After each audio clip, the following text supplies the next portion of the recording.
श्री सद्गुरु महाराज, श्री सद्गुरु। थोड़ा आवाज़ बढ़ाइए।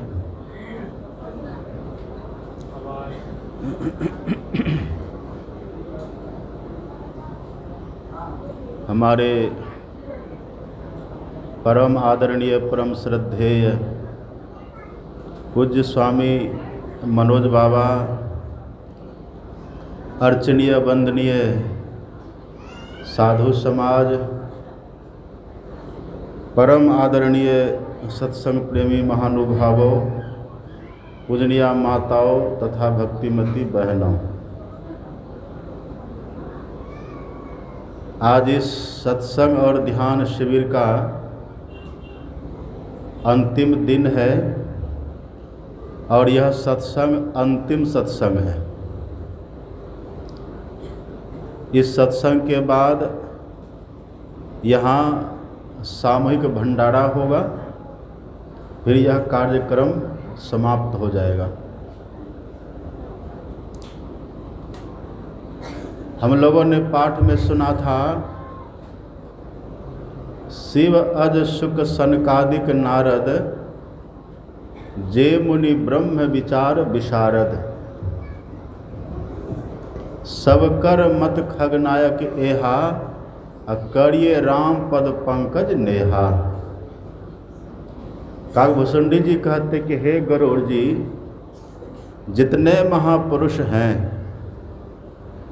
जो ब्रह्म विचार में प्रवीण हैं, भगवान शिव हैं, सनकादि ऋषि हैं, शुकदेव जी हैं, नारद जी हैं, और भी जो बड़े बड़े ऋषि मुनि लोग हैं जो आत्मज्ञान में ब्रह्म ज्ञान में प्रवीण हैं, सबका एक ही कहना है कि करिए राम पद पंकज नेहा। सबका एक ही कहना है कि सब भगवान के चरणों में प्रेम करिए, सब राम के चरणों में प्रेम करिए। आप लोग बिल्कुल शांत हो जाइए, गेट को बंद कर दीजिए, अब इधर कोई आवे नहीं। गेट को बंद करिए और अंदर जो बैठे हुए लोग हैं ना, बिल्कुल शांत होकर के बैठिए, ना कोई कुछ बोलिए और ना इधर उधर देखिए। एक टक सब गुरु महाराज की तरफ देखिए, कान से सब सुनिए, आँख से इधर देखते रहिए और मन ही मन मंत्र का जप करते रहिए। बिल्कुल शांत होकर के रहिए और श्रद्धा से सुनिए। सभी महापुरुष कहते हैं करिए राम पद पंकज नेहा। सब कहते कि भगवान के चरणों में प्रेम करिए। यहाँ जितने कोई बैठे हुए हैं, ऐसा एक भी व्यक्ति यहाँ नहीं होंगे जिनके हृदय में प्रेम नहीं होगा। सबके हृदय में प्रेम बसा हुआ है, बिना प्रेम का कोई होता ही नहीं है। नफरत सबके हृदय में नहीं होता, क्योंकि नफरत हमारा स्वाभाविक गुण नहीं है। नफरत कब होता है? जब कुछ घटना घटती है या कुछ हानि कोई पहुंचाता है, हमारा कोई नुकसान करता है, हमें कोई गाली देता है, हमारा कोई अपमान करता है, उपहास करता है, तब भीतर से नफरत पैदा होता है। नफरत हमारा स्वरूप नहीं है, नफरत हमको करना पड़ता है। लेकिन प्रेम कैसा है? प्रेम करना नहीं पड़ता है, प्रेम सबके दिल दिमाग में रहता है, सबके हृदय में प्रेम बसा हुआ है, सबके हृदय में प्रेम है। और ऐसा एक भी व्यक्ति नहीं जो किसी से प्रेम न करे। सब किसी न किसी से प्रेम करते हैं। बिना प्रेम किए कोई रह ही नहीं सकता, क्योंकि सबके हृदय में प्रेम बसा हुआ है। प्रेम हो अब प्रेम नहीं करे संभव ही नहीं है। प्रेम सब कोई करते हैं। लेकिन ये बहुत कम लोग जानते हैं कि प्रेम करना चाहिए किससे। प्रेम हमारे हृदय में है, प्रेम बसा हुआ है, प्रेम हमारे दिल दिमाग में है, लेकिन ये बहुत कम लोग जानते हैं कि प्रेम हमको करना है किससे।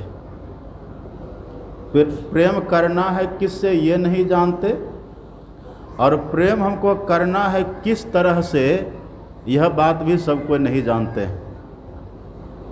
यदि ये ज्ञान हो जाए कि हमको प्रेम किससे करना है और प्रेम किस प्रकार से करना है, तो हमारा कल्याण हो जाएगा। प्रेम सबके हृदय में है। प्रेम होता है कब?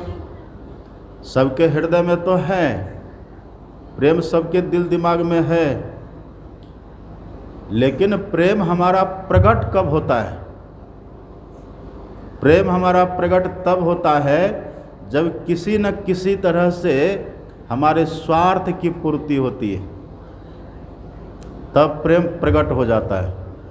अभी प्रेम है दबा हुआ है। प्रेम हमारे हृदय में है, प्रेम हमारे मन मस्तिष्क में है, प्रेम हमारे दिल दिमाग में है, लेकिन ये प्रेम प्रकट कब होगा? जब किसी न किसी तरह से हमारे स्वार्थ की पूर्ति होती है न, तब वहाँ प्रेम प्रकट हो जाता है। और कभी काल तो ये भी होता है, हम किसी से उपकृत हो रहे हैं, हमारे स्वार्थ की पूर्ति किन्हीं से हो रही है, लेकिन हमको पता ही नहीं चलता कि हमारी स्वार्थ की पूर्ति कौन कर रहा है। उस समय भी प्रेम नहीं होता है।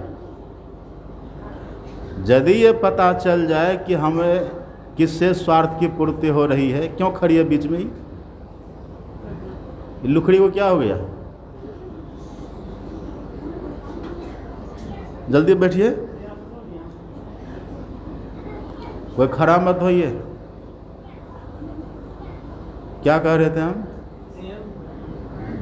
ये भाषण नहीं है सत्संग के, भाषण देकर के नेता की तरह यहाँ से चले जाएंगे, ये भाषण नहीं है।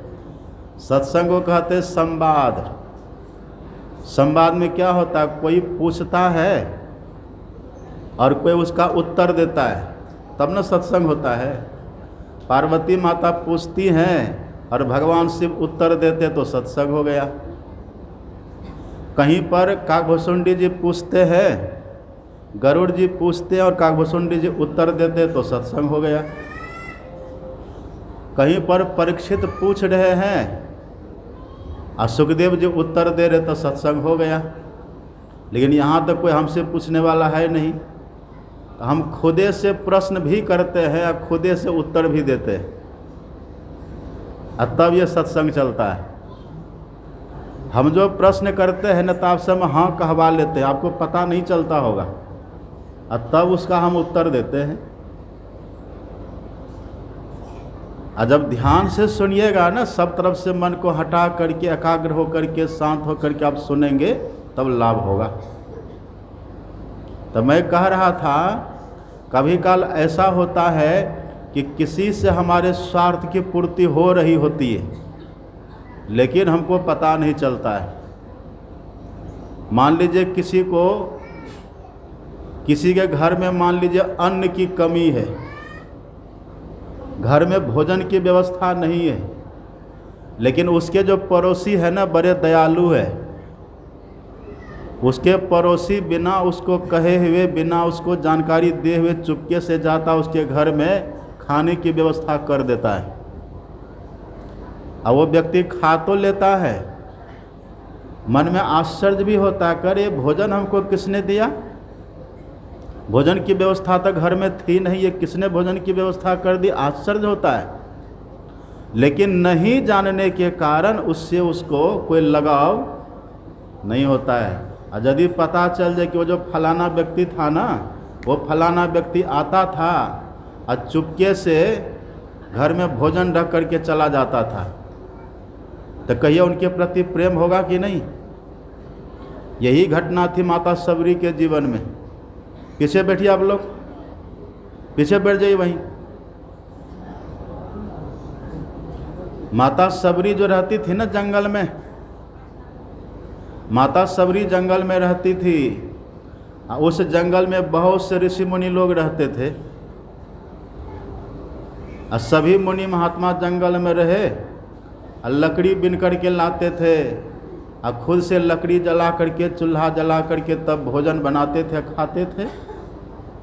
तब माता सबरी का रोल क्या था वहाँ? माता सबरी करती क्या थी? माता सबरी किसी को पता नहीं लगने देती थी। जिस समय सब महात्मा सो रहे होते थे, जिस समय सब साधु भजन पर बैठे रहते थे, या तो महात्मा भजन करते रहते थे या विश्राम करते रहते थे, उसी समय माता सबरी जाती थी और जाकर के किसी के झोपड़ी में जलावन रख देती थी, किसी के झोपड़ी में पानी भर करके रख देती थी, किसी की झोपड़ी की सफाई कर देती थी। जिनके यहाँ जो आवश्यकता होती थी ना, जिसके यहाँ जो ज़रूरत होती थी, माता सबरी उसको बिना जनाए, बिना कुछ कहे उसकी आवश्यकता की पूर्ति कर देती थी। इसको कहते हैं निस्वार्थ सेवा। इसको कहते हैं निस्वार्थ सेवा।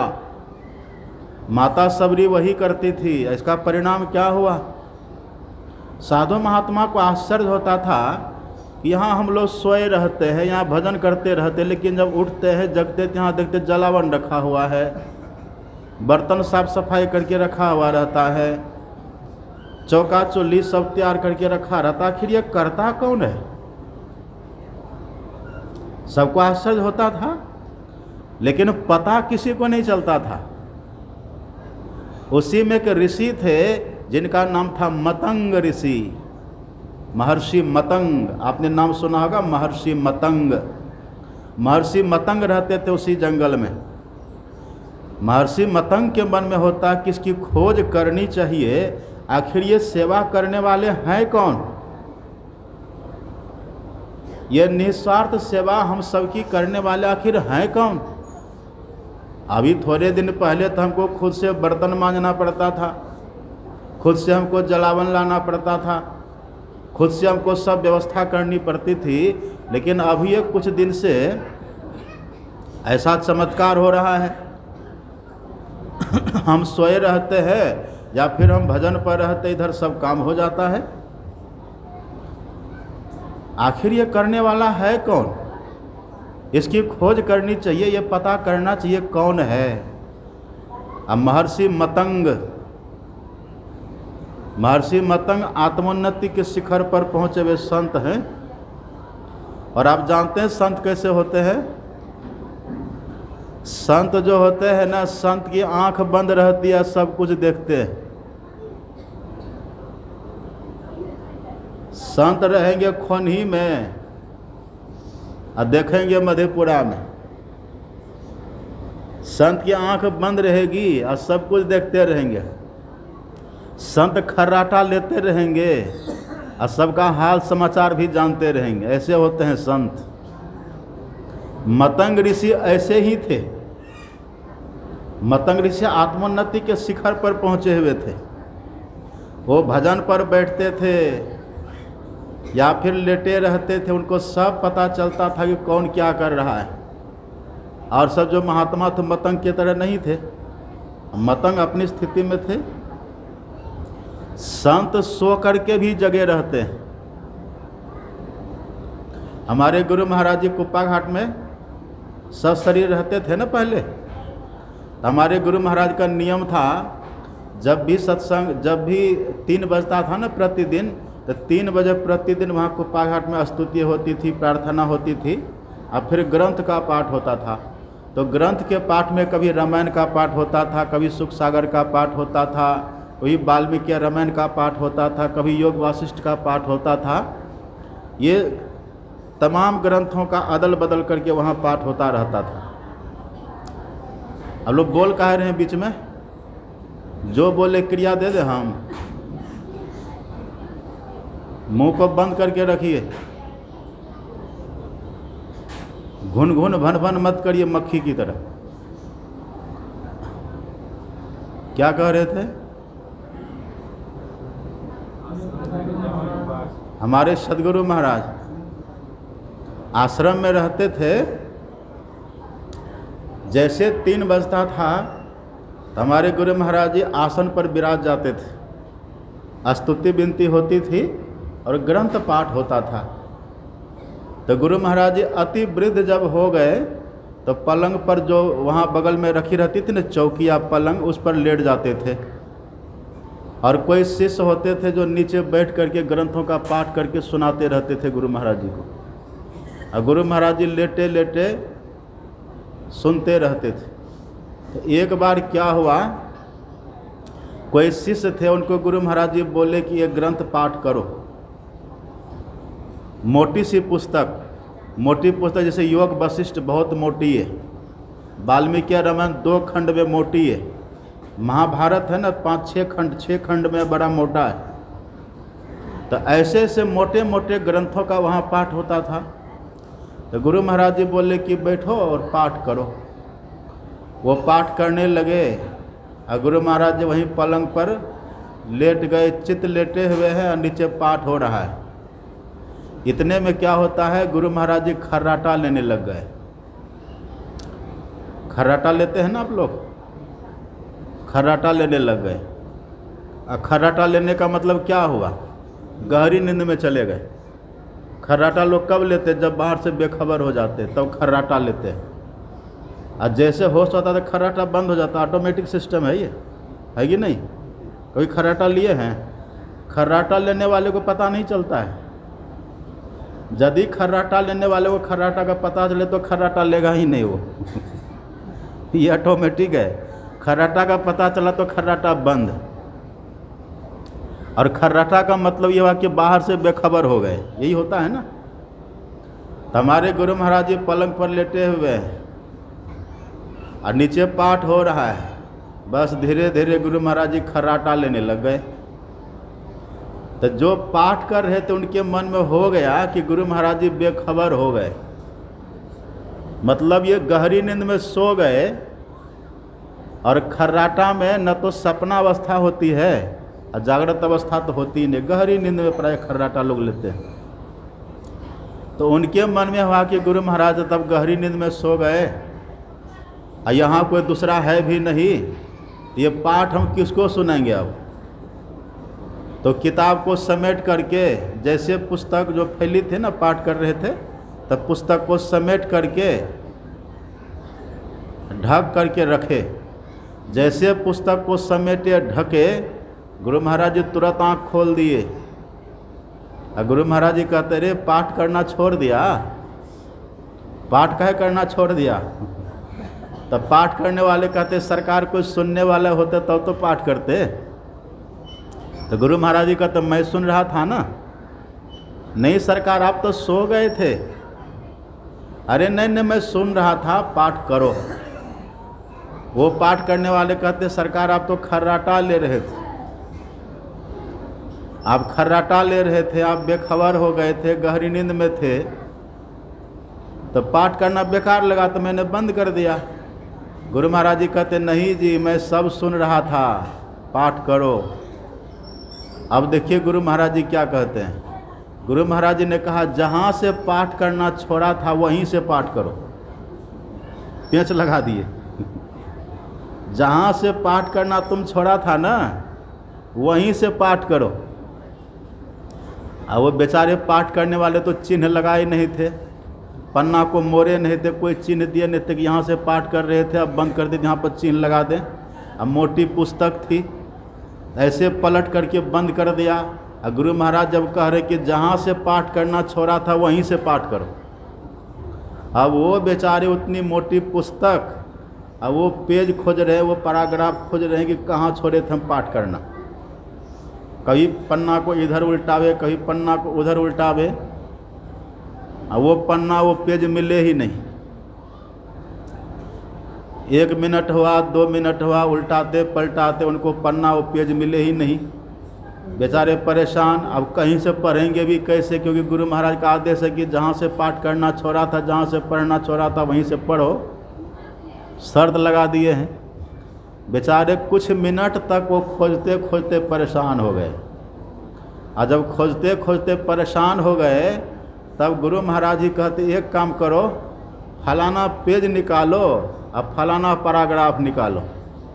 और जब वही पेज जो गुरु महाराज जी ने कहा, जब वही पेज वही पैराग्राफ वो निकाले, तो वो कहता अरे हाँ यहीं से तो हम पढ़ना छोड़े थे। काहे आ रहे रामदास बीच में? जल्दी आ जाइए, रास्ता बंद हो चुका है ना। सुनिए ध्यान से, इधर देखिए,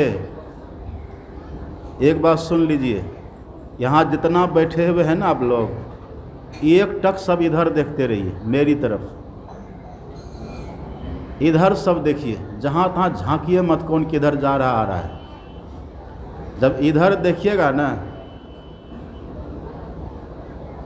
इधर सब देखते रहिए। श्रोता और वक्ता का दिल दिमाग मिल जाना चाहिए, तब सत्संग होता है। अब वक्ता का दिल दिमाग कहीं और श्रोता का दिल दिमाग कहीं, तब सत्संग नहीं होगा। और दिल दिमाग को मिलाने के लिए बस है कि एक टक देखते रहिए वक्ता को, कौन बगल से आए गए उधर ध्यान मत दीजिए। अब वो जैसे गुरु महाराज ने कहा कि वो पेज निकालो और वो पैराग्राफ निकालो, जैसे वो निकाला तो देखा रे यही तो वो पेज है, यही तो पन्ना जहाँ हम पढ़ना छोड़े थे।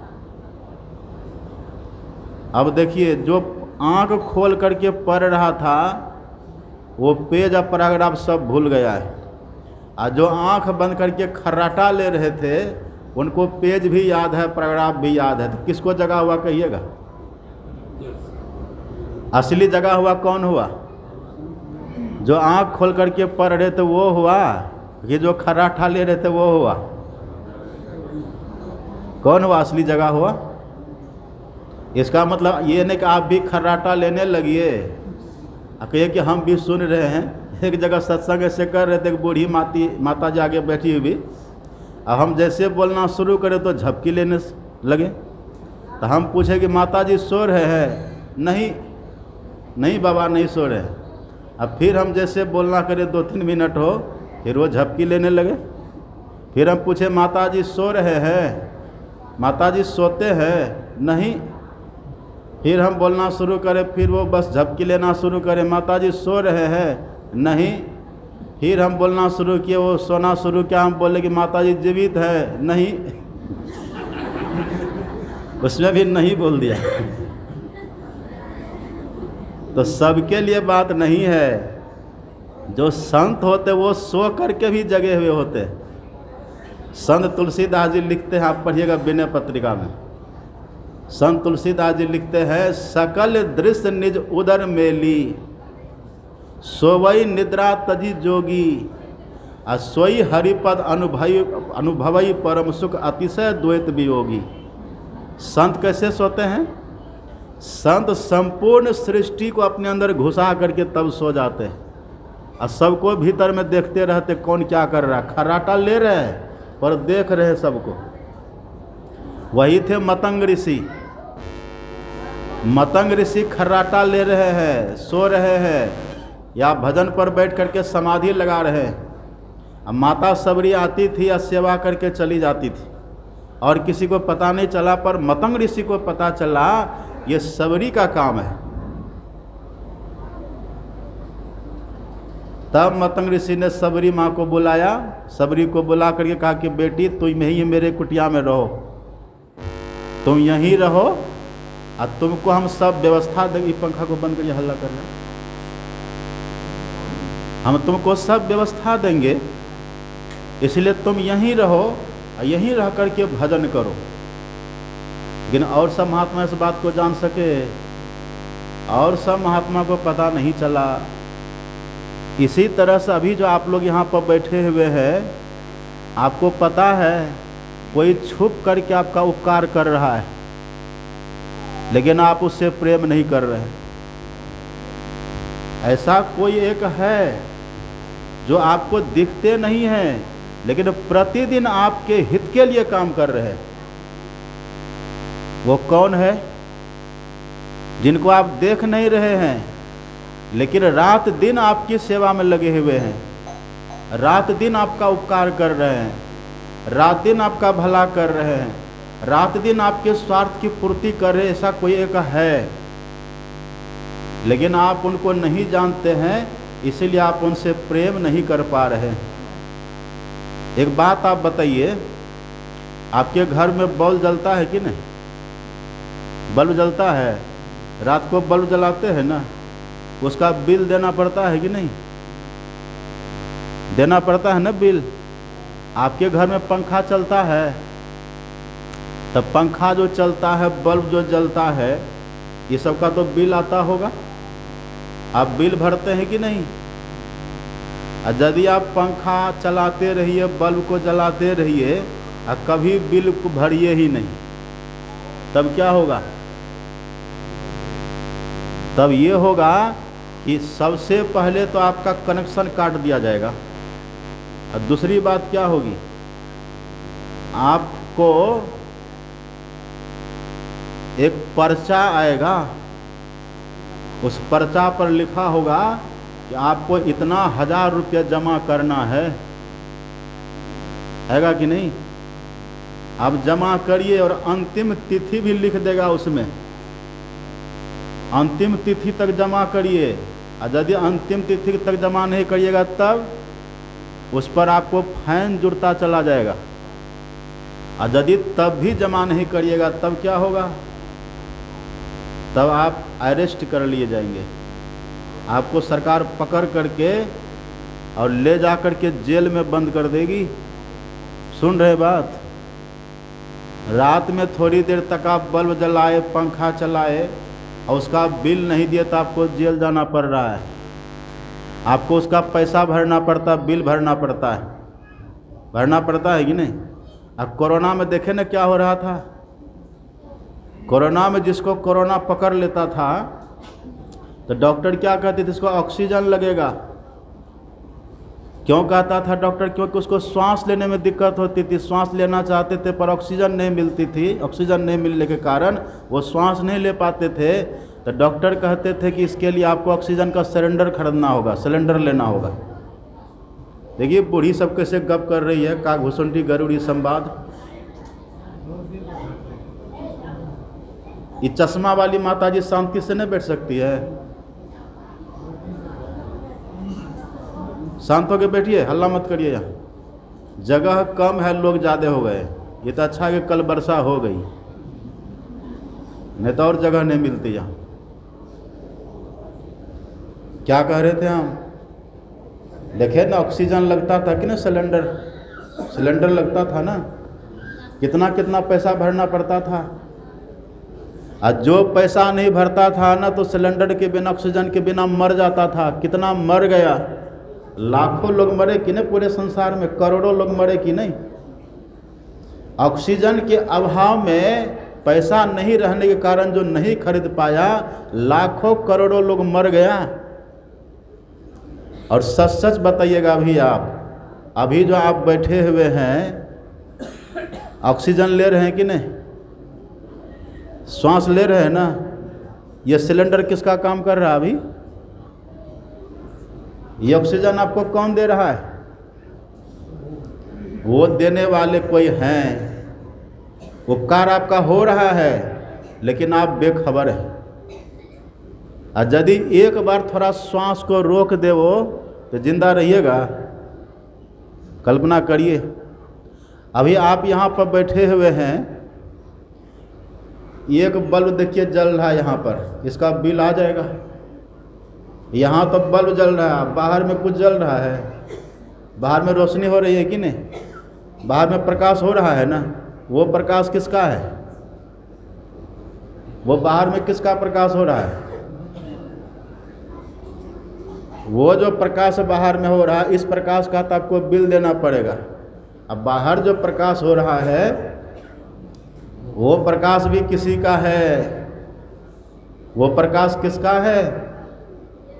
यदादित्य गतम तेजो जगत भास्यते खिलम यद चंद्रमस्य चाग्नो तत्तेजो विद्धि मामकम। परमात्मा कहते, भगवान कहते हैं, ये जो सूर्य में प्रकाश है ना, भगवान कहते ये मेरा प्रकाश है।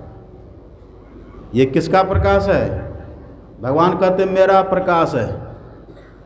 अब भगवान का प्रकाश आप ले रहे हैं, लेकिन कभी आप बिल जमा किए? कभी बिल मांगते हैं भगवान? न तो ऑक्सीजन का बिल आपसे मांगते हैं, मांग रहे हैं, और न तो सूर्य के प्रकाश का बिल आपसे मांगते हैं। आप समझिए, आपका काम पूरा हो रहा है।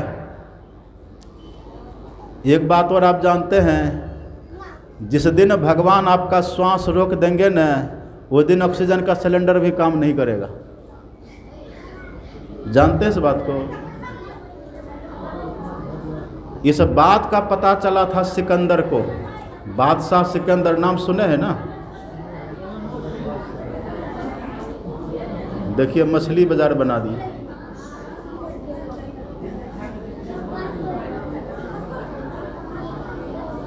सत्संग में गप करने से पाप लगता है। आप यहाँ सत्संग में आए पुण्य कमाने की, पाप कमाने के लिए आए हैं?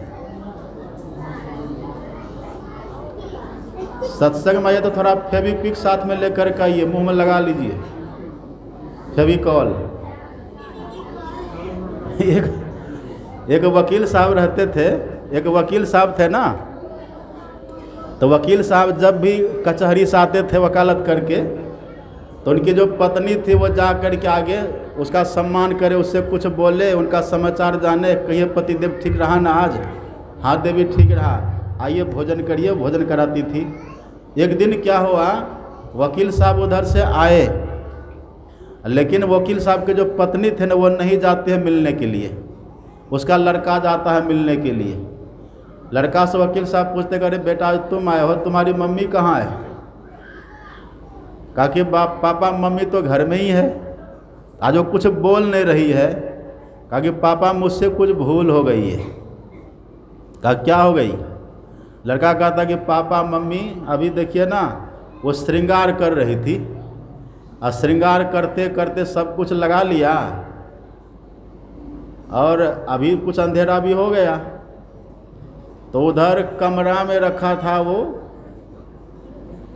ओट में क्या लगाते हैं आप लोग? बोले वही रखा था कमरा में खिड़की पर। तो मम्मी ने कहा कि बेटा वो लेकर के आओ। तब पापा मैं वही लेने के लिए गया, लेकिन वहाँ अंधेरा था। अब वो क्या बोलते हैं उसको, लिपस्टिक, और वहीं बगल में रखा था फेविकॉल। अंधेरा में पापा हम वो जो लिपस्टिक जो ले रहे थे ना, लिपस्टिक के बदले हाथ में फेविकॉल आ गया। अब फेविकॉल में फेविक्विक होता है ना, एक देखा फेविक्विक, तब मम्मी को हम वही ला करके दे दिए। अब मम्मी वही हर बार फेविक्विक लगा लिया। हाँ, परिणाम ये हुआ कि मम्मी का मुँह बंद हो गया। अब वो चाह करके भी नहीं बोल पा रही है। तो हम तो कहते जब सत्संग में चले तो फेविक्विक थोड़ा लगा लीजिए ताकि बोलने की जरूरत न पड़े। सुनिए ध्यान से, हम आपके दिल की बात कह रहे हैं, और आप जानते अगर ये बात आप नहीं सुनेंगे तो बहुत घाटा में चले जाइएगा, बहुत भारी नुकसान होने वाला है। भगवान कहते हैं कि देखो अभी जो प्रकाश मिल रहा है ना, भगवान कहती है मेरा प्रकाश है। सूर्य में भगवान का प्रकाश है, चंद्रमा में भगवान का प्रकाश है, तारा में भगवान का प्रकाश है। और आप जो खाना बनाते हैं अग्नि में तेज किसका है पता है आपको? अग्नि में तेज किसका है? भगवान कहते हैं यदादित्य गतम तेजो, अग्नि में जो तेज है, सूर्य चंद्रमा में जो तेज है, भगवान कहते सब मेरा तेज है। यदि अग्नि में भगवान का तेज न रहे तो आपका खाना बनेगा ही नहीं। और बोलिए आप, और अभी जो आप धरती पर बैठे हुए हैं, यहाँ अपना अपना सब घर बना करके है ना, धरती पर बैठे हैं ना, आप तो कहते कि मेरे पास 10 बीघा ज़मीन है, कोई कहते मेरे पास 20 बीघा ज़मीन है, कोई कहते हैं कि मेरे पास इतनी ज़मीन है, कोई कहते मेरा घर इतने ज़मीन में बना हुआ है। अपने अपने ज़मीन में सब बाउंड्री दे के रखते हैं कि नहीं? बाउंड्री दे करके आप ज़मीन तो रखे हैं, अब ज़मीन पर घर बना करके तो रखे हैं, और जब कभी काल ज़मीन हिलने लग जाती है भूकंप, भू मतलब क्या, जमीन, और कंप मतलब हिलना। जब जमीन कभी हिलने लगती है तब क्या हाल होता है? तब जमीन को पकड़ के रखते हैं आप? कहिए। एक बार भूकंप हुआ था ना 4-5 साल पहले, उस समय हम यहाँ बैद्यनाथपुर में थे, भागवत कर रहे थे। दोपहर को भूकंप हुआ था, याद है? 7-8 साल लगभग हो गया होगा। तो हम भागवत कर रहे थे, तो दोपहर के समय हुआ था भूकंप। तो हम खा पी करके ऊपर 2 मंजिला पर आराम कर रहे थे, और यही गर्मी का समय था। तो ऊपर हम आराम कर रहे थे, 2 मंजिला पर थे, और खिड़की किवाड़ सब खुला हुआ था। तो जैसे धरती हिलने लगी तो पूरा मकान ही हिलता है ना। हम अधनिनिया में थे, मतलब आधा सोए था आधा जगे थे। अब चौकी जो हिला, मकान जो हिला, तो बड़ा अच्छा लगता था। और हम और जानबूझ करके हम अलसा गए कि चलो हिल रहा, लगता कोई झुला रहा था, और हम झूलने लगे आराम से। इतने में नीचे सब आ देते, बाबा भागिए भागिए भूकंप आ गया। और हमको लगता था किवाड़ हिल रहा है, खिड़की हिल रही है, चौकी हिलने में कितना अच्छा लगा, आराम से हम सोए हुए हैं। कुछ देर तक हिलती रही थी। अब जैसे कहा कि बाबा भागिए, भूकंप आ गया, जल्दी भागिए, जल्दी उतरिए ऊपर से। अधनिनिया में तो हम थे ही। जैसे सोने की भूकंप आ गया, वो जो सो करके पलंग के हिलने सबको आनंद आ रहा था ना, सब आनंदे खत्म हो गया। और सरपट वहाँ से हम दौड़े, एकदम धरफड़ा करके नीचे उतरे, एकदम दूर चले गए। अब पूरा घर का सब लोग भाग करके दूर चले गए। थोड़ी देर के बाद जब भूकंप शांत हुआ, तब सबका धड़कन भी बंद हुआ। सबका धड़कन धक धक धक धक, डर के मारे सब कांप रहा था। आपको पता है ये पृथ्वी, इसको धारण करके किसने रखा है? शेषनाग रखा है। और शेषनाग को कौन धारण किया है? पर ये गीता में लिखा हुआ है, गामा विश्व भूतामी धार्याम्य हमो जैसा पुष्णामी चौषधि सर्वा सोमो भूत्वा रसात्मक। भगवान कहते पृथ्वी को भले लोग कहते कि शेषनाग धारण करके रखा है, कोई कहते पृथ्वी कछुआ के पीठ पर है, और कोई कहते पृथ्वी पानी के ऊपर है। कहीं भी रहे पृथ्वी, भगवान कहते पृथ्वी को मैंने धारण करके रखा है। और जब जरा सा भगवान हिलाते हैं ना, तो सबका कितने का मकान ढह ढनमना करके नीचे होता है। तो गनीमत ये है कि भगवान जल्दी से भूकंप आने नहीं देते। ये उपकार है कि नहीं? ये उपकार है कि नहीं? लेकिन आपको पता चल रहा है? पता आपको नहीं चल रहा है। आराम से बैठे बैठे आप श्वास ले रहे हैं, आराम से बैठे बैठे सूर्य का प्रकाश ले रहे हैं, आराम से धरती पर बैठे रहते हैं, और आपको उन पर विश्वास है कि जैसे आज सूर्योदय हुआ है, जैसे कल भी सूर्य उगेगा। आपको उन पर भरोसा भी है। लेकिन आप अज्ञानता के चलते ऐसे को जान नहीं रहे कि इतनी सेवा, इतना आपका सहयोग करने वाला आखिर है कौन, ये आप नहीं जान रहे। ये पता किसको चलता है? जैसे सबरी की सेवा का पता किसी को नहीं चला। किसको चला था? मतंग मुनि को। और क्यों चला था मतंग मुनि को? इसीलिए चला था मतंग मुनि को क्योंकि मतंग मुनि अंतर्यामी थे, वो समाधिस्थ पुरुष थे। ऐसे अभी जो सबकी सेवा हो रही है, सबको श्वास मिलता है, सबको रोशनी मिलती है, सबको पृथ्वी मिली हुई है, सबको प्रकाश मिलता है, ये सबकी जो सेवा हो रही है, ये आप और हम नहीं जानते हैं। ये पता किसको है? ये पता संत महापुरुष देखते करे, देखो परमात्मा इसको कितना बढ़िया से ऑक्सीजन दे रहा है, परमात्मा देखो इनके लिए हवा की व्यवस्था कर रहे हैं, परमात्मा देखो इनके लिए प्रकाश की व्यवस्था कर रहे हैं, परमात्मा देखो इनके लिए इनके घर को सुरक्षित बना करके रखे हैं।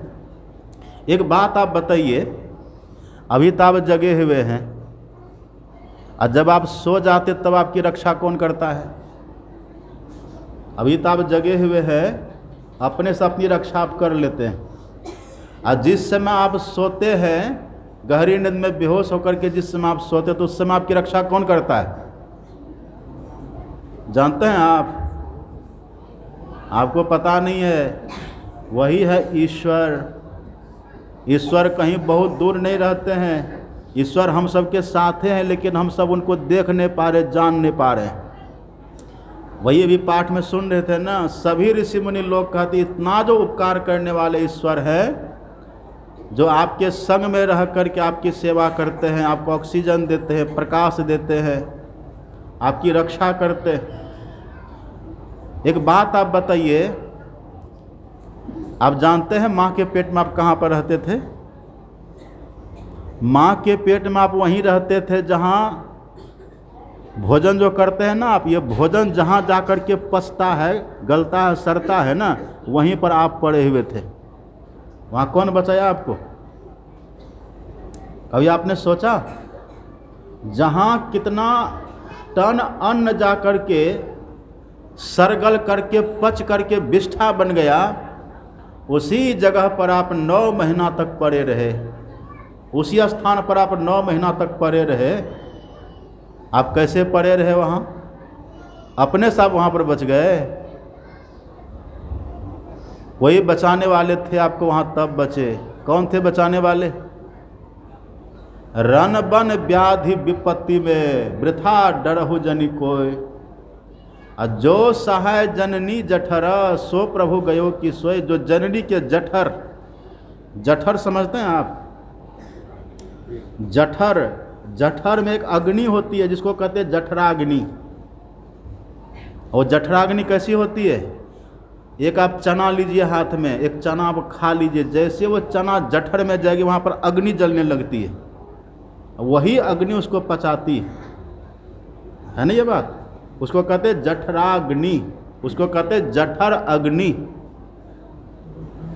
जहाँ जठर में आप रोटी खाइए, आप चावल खाइए, जैसे आप खाते हैं ना, जैसे पहला कोर वहाँ गया जठर में, वहाँ पहला कोर जठर में जाती, जठराग्नि प्रदीप्त हो जाती, जलने लगती है, वो जठराग्नि जलती है। और तब आप जो अन्न खाते हैं ना, उसको पकाती है, वहाँ पर पचाती है, पचाती है वो जठराग्नि है। तो वहीं पर गर्भाशय होता, वहीं बगल में ही, वही जठर। अब उसी जगह पर आप और हम सब भी पड़े रहे। वहाँ कौन आपकी रक्षा किया था? अभी जो बाबू बन करके घूम रहे हैं, बाबूगिरी अभी हम लोग कर रहे हैं, अभी जो मोछ टेढ़ करके चल रहे हैं, वहाँ पर कौन बचाया था? गर्भवास में कौल किया था, नाम जपूंगा मैं तेरा। जब माँ के गर्भ में थे ना, तो जब माँ के गर्भ में एक दिन का पहली बार जब गए ना माँ के पेट में, पहला दिन तो कोई होगा ना, गर्भाधान संस्कार जो होता है, पहला दिन तो माँ के पेट में गए, उस दिन आपको कुछ पता नहीं चला। 1 महीना हो गया तब भी आपको कुछ पता नहीं चला, लेकिन आपकी रक्षा वहाँ हो रही थी। 2 महीना हो गया तब भी आपको कुछ पता नहीं चला कि आखिर मेरी रक्षा यहाँ पर कर कौन रहा है। 3 महीना हो गया तब भी आपको पता नहीं चला। 4 महीना हो गया तब भी आपको पता नहीं चला। 5 महीना बीत गया, कोई आपकी सेवा कर रहा है वहाँ जठर में, जठराग्नि में कोई रक्षा कर रहा, लेकिन आपको पता नहीं चला। 6ठा महीना बीत गया तब भी पता नहीं चला। 7वां महीना बीता तब भी पता नहीं चला। 8वां महीना बीता तब भी पता नहीं चला। अब 9वां महीना में आपका जन्म होने वाला है। उसी समय वो ईश्वर देखते हैं, परमात्मा देखते करे हम इनकी कितनी कितनी सेवा कर रहे हैं। हमने इनको जठराग्नि से बचाया है।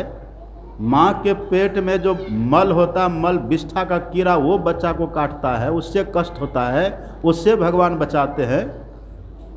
मल का कीड़ा, रक्त का कीड़ा, पीप का कीड़ा, वहाँ पर बहुत है माता के पेट में, जहाँ पर हम पड़े रहते हैं, वहाँ जठराग्नि रहती है।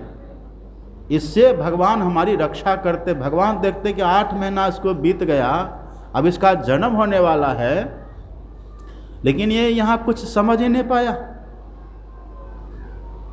ये हम बनावटी बात आपको नहीं सुना रहे हैं। आप पढ़िएगा, एक पुस्तक है अपने यहाँ गर्भोपनिषद, एक पुस्तक है गर्भोपनिषद। गर्भोपनिषद का श्लोक हमारे गुरु महाराज जी ने सत्संग योग में दिया, आप पढ़िए।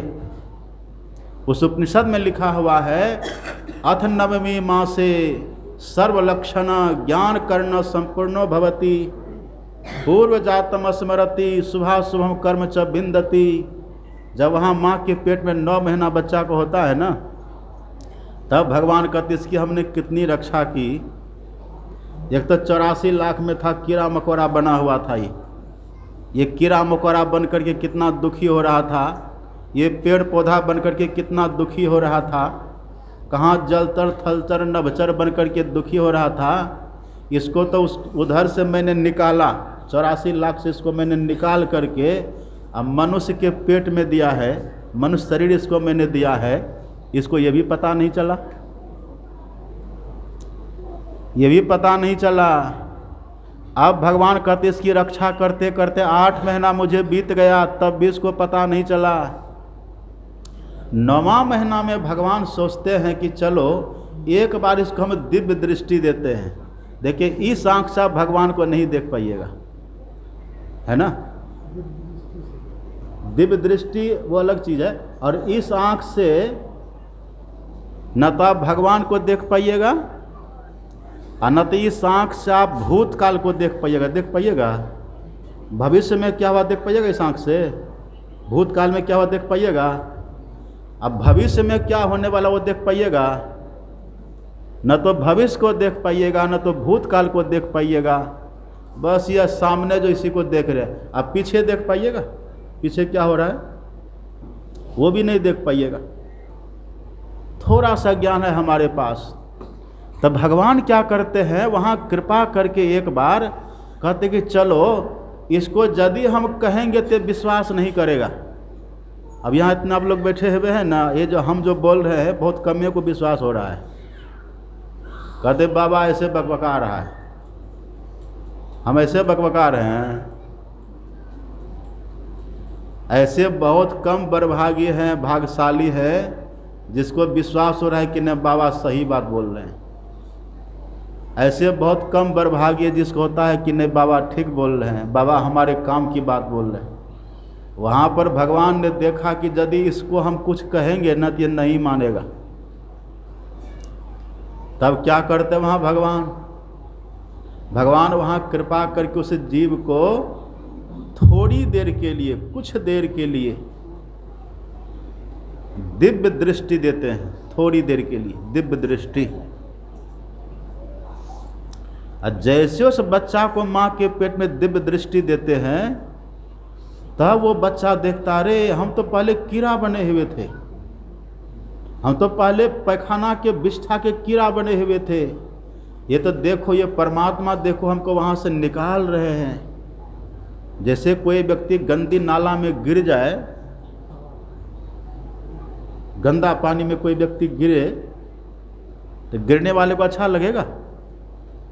इतना सड़ा गंदा पानी है, बदबू आ रहा है, उसमें वो व्यक्ति गिर गया तो उसको अच्छा लगेगा? तो जो अलग में व्यक्ति होते हैं वो देखते रहे बेचारा गिर गया, चलो उसको निकाल देते हैं, निकाल देता है उसको। तो वो उनकी दया हुई कि नहीं?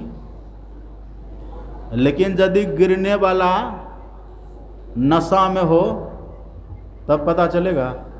एक शराबी था, शराबी जा रहा था रास्ते में, शराब पी करके, देखते न कैसे चलता शराबी, झूम बराबर झूम। शराबी देखे कैसे चलता है, झूमते, एक पैर इधर एक पैर इधर, वो टगते झुकते शराबी चलता है। शराबी शराब पी करके जा रहा था और रास्ते में सीवर लाइन होता है ना, शहर का सीवर लाइन, जिसमें पैखाना पेशाब गंदा गंदा पानी है ना, घर का गंदा बाहर का गंदा, मल मूत्र मिला हुआ, थूक खखार कप पीप मिला हुआ, वो पानी बह रहा था। और वो शराबी शराब के नशा में डगमगाते डगमगाते गया, उसी में गिर गया।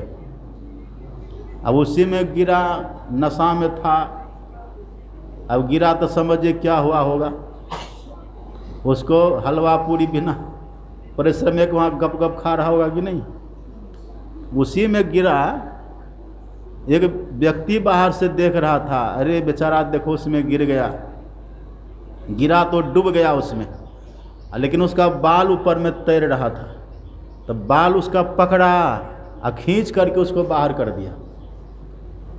अब देखिए वो है शराब के नशा में, जैसे उसको खींच करके बाहर किया तो शराबी कहता है किस मूर्ख ने मुझे अमृत के कुंड से बाहर कर दिया। वो शराब के नशा में है, वो कहाँ गंदा पानी में था पड़ा हुआ बिष्ठा, कहता किस मूर्ख ने मुझे अमृत के कुंड से बाहर कर दिया। अब जैसे बाहर हुआ तो चला, अब इधर से शराबी चला जा रहा है, उधर से एक माताजी चली आ रही थी, मोटी माताजी, थोड़ी हेल्दी, उधर से मोटी माताजी चली आ रही है, इधर से शराबी चला जा रहा है। और शराबी तो शराब की नशा में एकदम झूमते झामते चल रहा, झूमते झूमते गया, उसी माताजी में टकरा गया। और जैसे माताजी में टकराया तो शराबी कहता है गांव का लोग कैसा मूर्ख है, भैंस को खोल करके सड़क पर छोड़ देता तो हम टकरा गए। अब माताजी को भैंस कह दिया। अब बगले में था उसका बेटा, उसने जैसे सुना कि मेरी माँ को भैंस बोल रहा है, लाठी लिया, 4-5 लाठी दिया शराबी को। अब जो उसको मार लगी, जो डंडा का प्रहार उसके देह पर हुआ, तो चोट तो लगेगी, चोट तो लगी। अब जैसे शराबी वहाँ से आगे बढ़ा, उधर से एक मरखन्नी भैंस आ रही थी, इसको जो मार लगी थी ना टकराने के चलते माताजी में, तो शराब की नशा में सोचता कि लगता है कि फिर कोई माताजी आ रही है। वो आ रही थी मरखन्नी भैंस। अब भैंस उधर से आ रही है, शराबी कहता हे माताजी कृपा करके बगल हो जाए, नहीं तो फिर टकरा जाइएगा। वो मरखन्नी भैंस माने, मरखन्नी भैंस पास आई, उठा के पटक करके कुचलते पिसते उसको आगे बढ़ गई।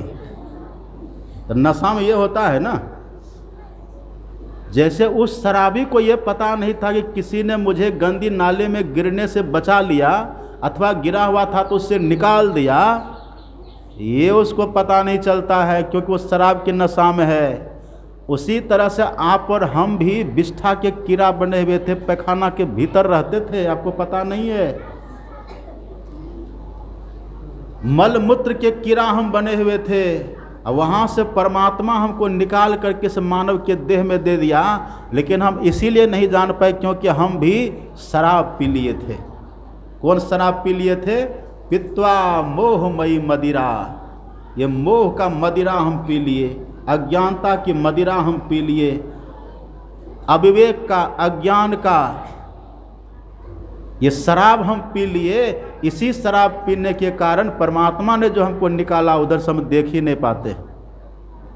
और जैसे यहाँ पर भगवान ने दिव्य दृष्टि दी, बस दिव्य दृष्टि जैसे मिलते, अरे ये देखो हम तो विष्ठा के कीड़ा बने हुए थे, ये हम तो गंदी नाले के कीड़ा बने हुए थे, अरे हम तो पहले कबूतर बने हुए थे और न जाने कितनी बार मेरा कत्ल हुआ है, अरे हम तो देखो कभी पहले मुर्गा बने हुए थे, कितनी बार मेरा कत्ल हुआ। ये तो ईश्वर ने उधर से निकाल करके हमें मानव तन में दे दिया। वो देखता है वहाँ बच्चा, अब फिर वो बच्चा वहाँ, अब बच्चा का मतलब क्या, दूसरा आप ही और हम ही सब देखे हैं वहाँ, अभी भले भूल गए आप, वहाँ सब देखें, सब तमाशा वहाँ हमने देखा है। अब वहाँ बच्चा देखता कि जब हम माँ के पेट में पहले दिन आए थे, या जठराग्नि जल रही थी, लेकिन वहाँ भी भगवान ने बचा लिया। तब वहीं पर वो बच्चा भगवान के सामने हाथ जोड़ करके, आंख बंद करके, माँ के पेट में ही, माँ के पेट में बच्चा चलता है कि नहीं, कभी हाथ चलाता, कभी पैर चलाता है कि नहीं, कभी कहा तब माँ के पेट में बच्चा पैर भी मार देता है, दर्द भी होता है माँ को, जानते हैं ना आप ये सब कहानी, गर्भोपनिषद को पढ़ करके देखिए सब कुछ लिखा हुआ है। ये बच्चा को वहीं जन्म के पहले, थोड़ी देर पहले जो परमात्मा दिव्य दृष्टि देते हैं ना, उस दिव्य दृष्टि से वो बच्चा सब कुछ देख लेता है, प्रत्यक्ष देखता है। तब वहीं वो बच्चा आंख बंद कर लेता है और आंख बंद करके ईश्वर से प्रार्थना करते कि हे प्रभु, आपने बड़ी कृपा की, 84 के चक्कर से निकाल करके मानव का तन हमें दिया है। प्रभु यहाँ से एक बार हमको बाहर कर दीजिए, हम बाहर जाते ही आपका भजन करेंगे, हम आपसे प्रेम करेंगे, हम आपकी भक्ति करेंगे। इतना संकल्प वो जीव करता है कि उधर ईश्वर की प्रेरणा होती है, माँ के पेट में बच्चा को धक्का लगता है और माँ को प्रसव पीड़ा शुरू हो जाती है। और फिर वो बच्चा जन्म के समय बड़ी पीड़ा होती है, बच्चा को बहुत दर्द होता है। जब जन्म लेता है ना कोई बच्चा, माँ के पेट से जब बाहर निकलता है उस समय दुस्सह दुख होता है। और कई बार तो ऐसा होता है कितना बच्चा मर भी जाता है, और कई बार तक कितनी माता भी मर जाती है। जन्मत मरत दुस्सह दुख होई, बहुत दुख होता है। उस जन्मने के समय इतना दुख होता है, इतना दर्द होता है बच्चा को कि बच्चा उस दर्द के मारे, दुख के मारे बेहोश हो जाता है, उसका होश खत्म हो जाता है। और जैसे बाहर आता है ना, आप देखिएगा जो भी बच्चा जन्म लेकर के बाहर आता है तो हंसता है कि रोता है? रोता है। ये रोना क्या, उसके दुख की निशानी है। बच्चा रोता है। और अभी थोड़ी देर पहले जो माँ के पेट में वो संकल्प किया था ना कि हे प्रभु यहाँ से हमको बाहर कर दीजिए, भजन करेंगे, वो संकल्प जन्म लेने के समय जो उसकी पीड़ा होती है, उसी पीड़ा के चलते बेहोश हो जाने के कारण उस संकल्प को बच्चा भूल जाता है, भूल जाता है। अपने यहाँ की बड़ी अच्छी परंपरा, पहले की जो माताएं होती थी ना, पहले की माताओं का ये काम होता था कि मेरा बेटा, मेरा बच्चा जन्म के समय की पीड़ा से उस संकल्प को भूल गया है, तो माता लोग उनको याद दिलाती थी। एक प्रथा थी पहले, जो छोटे बच्चे होते थे ना, उसको जब सुलाती थी माता तो लोरियाँ गाती थी। जैसे मदालसा थी ना, मदालसा कहती थी शुद्धोसी बुद्धोसी निरंजनोसी संसार माया परिवर्जितोसी कहती थी ना। और इसी का परिणाम ये होता था कि मदालसा का सब पुत्र संत बन गए, महापुरुष बन गए। और भी जो माताएं होती थी वो बच्चे को पालना में सुला देती थी और भगवान का नाम उसके कान में जाए वो व्यवस्था करती थी। क्या कहती थी पहले की माताएं? सुला देती थी बच्चे को पालना में, और लोरियाँ गाती थी, राम नाम लड्डू, गोपाल नाम घी, हरि नाम मिश्री घोल घोल, इसको गाती थी। अब बच्चा सुनता था तो बच्चा को बचपन से ही भगवान के नाम में प्रेम हो जाता था, वही बच्चा महान बनता था।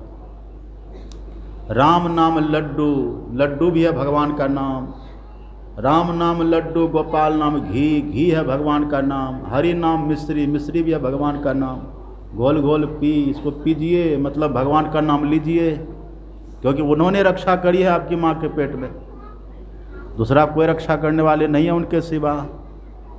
याद दिलाते हैं। इन अभी की माता से भी बड़ा विचित्र हो गई, अभी के पिताजी भी बड़ा विचित्र हो गए। अभी के माता पिता क्या कहते अपने बच्चे को पालना में सुला देंगे, वो कहेंगे राम नाम बिस्किट, गोपाल नाम टी। टी का मतलब क्या होता है? चाय। राम नाम बिस्किट, गोपाल नाम टी, हरि नाम अंडा, फोर फोर पी।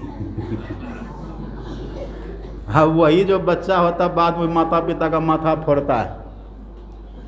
बचपन में अंडा फोड़ने के लिए माता पिता सिखाते हैं, और वही माता पिता जब बूढ़ा बूढ़ी हो जाते तो वही बच्चा फिर उसका माथा फोड़ते हैं। वो बच्चा कहीं किसी का नहीं होता है। इसलिए बच्चा को बचपन से संस्कार दीजिए। और हम खोनिया आते तो बड़ा अच्छा लगता, खोनी के सब बच्चा सब देखते यहाँ ये मेरे ख्याल से 5% यहाँ सब बच्चे ही है लगभग, बहुत बच्चे हैं यहाँ। सब आकर के बैठ के कितना भाव से सत्संग सुन रहे हैं। ये संस्कार बढ़िया है, ये याद दिलाते हैं। और यदि कोई माता पिता याद नहीं भी दिलावे ना, इधर से संत महात्मा याद दिलाते हैं। गर्भवास में कौल किया था। कौल मतलब क्या? कौल मतलब संकल्प। कौल करार लोग कहते हैं ना, प्रतिज्ञा। कौल मतलब प्रतिज्ञा, संकल्प। संत कहते रहे अपने माँ के पेट में प्रतिज्ञा आपने की थी, संकल्प मैंने आपने किया था, गर्भवास में कौल किया था नाम जपूंगा मैं तेरा। इसे झूठी दुनिया में आकर नाम जपन क्यों भूल गया, क्यों भूल गए? अब वही भी सुने ना पाठ में, सब साधु महात्मा याद दिलाते हैं शिव देखिए भगवान हैं, सनकादि देखिए संत हैं, शिव अज ब्रह्मा जी देखिए भगवान हैं, सभी संत और भगवान वही याद दिला रहे हैं। शिव अज सुख सनकादिक नारद, जे मुनि ब्रह्म विचार विशारद, सबकर मत खगनायक यहाँ, करिए राम पद पंकज नेहा। सब कहते भगवान से प्रेम करिए। क्यों कहते प्रेम करने के लिए? क्योंकि वो आपका भला कर रहे हैं, आपको श्वास दे रहे हैं, आपको प्रकाश दे रहे हैं, आपको धरती दे रहे हैं, आपको गगन दे रहे हैं, सब व्यवस्था कर रहे हैं।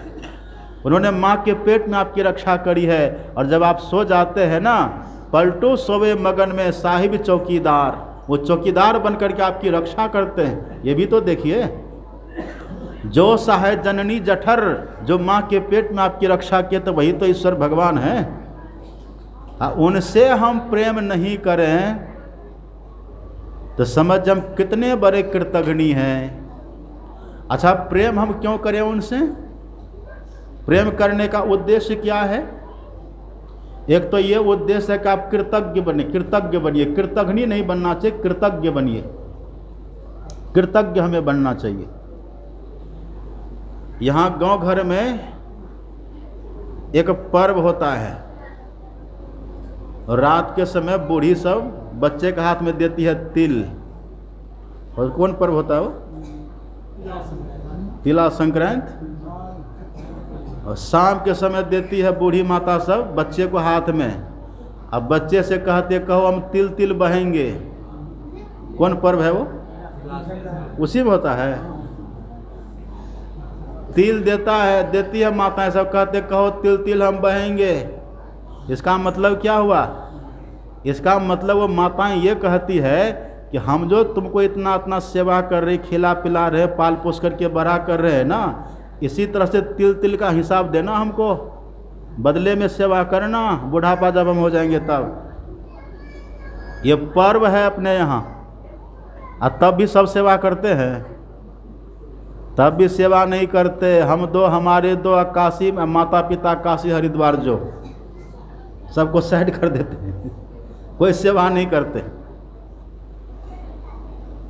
तो जब हम इस माता पिता की सेवा नहीं करते, तो कल्पना करिए वो जो माता पिता है, जी वो परम पिता निज चिन्ह हो, जो हमारे परम पिता हैं। त्वमेव माता च पिता त्वमेव, त्वमेव बंधु च सखा त्वमेव, त्वमेव विद्या द्रविणंग त्वमेव, त्वमेव सर्वम मम देव देव। वो जो सब कुछ हमारे हैं ईश्वर, वही माता है, वही पिता है, वही सखा है, वही सहोदर है, वही भाई है, वही बंधु है, वही विद्या है, वही बुद्धि, जो सब कुछ हमारा है। हम उनसे क्यों प्रेम नहीं कर पा रहे हैं? दूसरा कारण क्या है प्रेम हम क्यों करें? प्रेम हम इसीलिए करें क्योंकि प्रेम से वो प्रकट होते हैं। प्रेम से ईश्वर प्रकट होते हैं। धन से कभी भगवान प्रकट नहीं होते, जाति पाति को देख करके भगवान प्रकट नहीं होते, विद्या बुद्धि को देख करके भगवान प्रकट नहीं होते, बल विवेक को देख करके भगवान प्रकट नहीं होते। भगवान तो प्रकट होते कि मात्र जब भक्तों के हृदय में प्रेम होता है तब। ये बात कौन कह रहे हैं? ये बात हम कह रहे हैं। हरि व्यापक सर्वत्र समाना, ये भगवान शिव कह रहे हैं। हरि व्यापक, हरि मतलब जो हमारे दुखों का हरण करने वाले ईश्वर परमात्मा हैं, वो सब जगह हैं। हरि व्यापक सर्वत्र समाना। अब प्रकट कैसे होंगे? प्रेम ते प्रकट होई में जाना, प्रेम से प्रकट होंगे वो। इसीलिए कहते प्रेम करिए। और आप जानते हैं ये प्रेम के बस भगवान हैं। भावग्राही जनार्दनम, भाव के वशीभूत भगवान हैं। सूरदास जी भजन लिखते, सबसे ऊंची प्रेम सगाई, सबसे ऊंची प्रेम सगाई, दुर्योधन घर मेवा त्यागो साग विदुर घर खाई, या सबसे ऊंची प्रेम सगाई। जूठे बेर सबरी के खायो, बहुविधि भोग लगाई, सबसे ऊंची प्रेम सगाई। प्रेम के बस पारत रथ हाँक्यो, अब भूल गयो ठकराई, सबसे ऊंची प्रेम सगाई। एक बात सुन लीजिए, और आप सोचते होंगे कहाँ भगवान बैठा हुआ, कहाँ ईश्वर परमात्मा है, आपको लगता होगा ना। एक बात आप सुन लीजिए, वो परमात्मा ईश्वर जिन्होंने हमारी रक्षा करी है, स्वरूपतः वो इस आँख से आपको नहीं दिखेंगे। वो किस आँख से आपको दिखेंगे? वो ईश्वर आपको दिखेंगे आत्मचक्षु से, आत्मदृष्टि से आपको दिखेंगे। दिव्य दृष्टि से भी ईश्वर नहीं दिखते। दिव्य दृष्टि से ईश्वर की लीला दिखाई पड़ती है, ईश्वर नहीं दिखाई देते। ईश्वर को देखने के लिए आपको आत्मदृष्टि चाहिए, और आत्मदृष्टि का मतलब है आत्मा की दृष्टि। आत्मा मतलब हमारी आत्मा, हमारी दृष्टि, हम आत्मा है ना, हमारी दृष्टि चाहिए।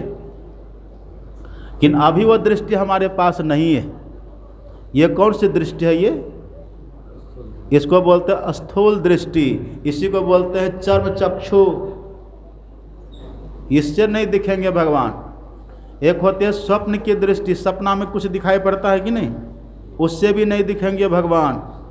एक होती है मानस दृष्टि, आप यहाँ पर बैठे हुए हैं और ख्याल करने से घर आपको दिख जाता है, उसको कहते हैं ख्याल की दृष्टि, उसी को कहते हैं मानस दृष्टि। इन तीनों दृष्टियों का जब हम निरोध कर देते हैं तब चौथी दृष्टि खुलती है, जिसको कहते हैं दिव्य दृष्टि। उससे भगवान की लीला दिखाई पड़ती है, कौतुक भगवान का दिखता है। कौतुक देखें शैल बन भूतल भूरि निधान, भगवान की लीला दिखाई पड़ती है। और एक होती है आत्मदृष्टि। आत्मदृष्टि जब मिलती है तब ईश्वर परमात्मा दिखते, ये रहा भगवान।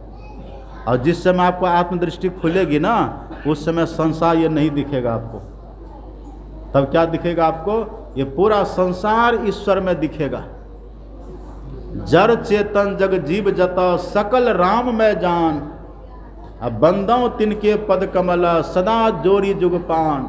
सिया राम मैं सब जग जानी करो प्रणाम जोरी जुग पानी। वो ईश्वर के सिवा कुछ दिखेगा ही नहीं। तब सर्वम खलविदम ब्रह्मा, तब वो दिखेगा हर जगह, लेकिन अभी नहीं दिखेगा। तो अभी हम लोग क्या करें? अभी यहाँ क्या करें हम लोग? वही परमात्मा हमारे हित के लिए, हमारे कल्याण के लिए अवतार लेते हैं। क्या करते हैं? बहुत ध्यान से सुनिए। अवतार लेते हैं।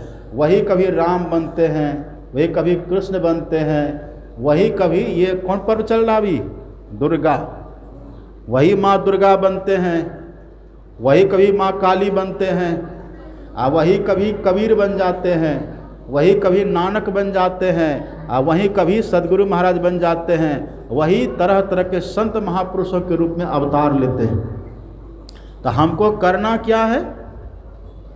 इन सभी में से किसी एक को पकड़ लेना है। बस एक को पकड़ करके और उसी से प्रेम करना है। जब उनसे आप प्रेम करेंगे ना, उनसे प्रेम करते करते आप परमात्मा तक पहुंच जाएंगे। ये तरीका है। तो आपके इष्ट कौन है? कहिए तो। आपके इष्ट कौन है? उधर से कोई सुन रहा है, उधर कोई इधर देख रहे, कोई उधर देख रही है, कोई मतलब ही नहीं सत्संग से। हे भगवान,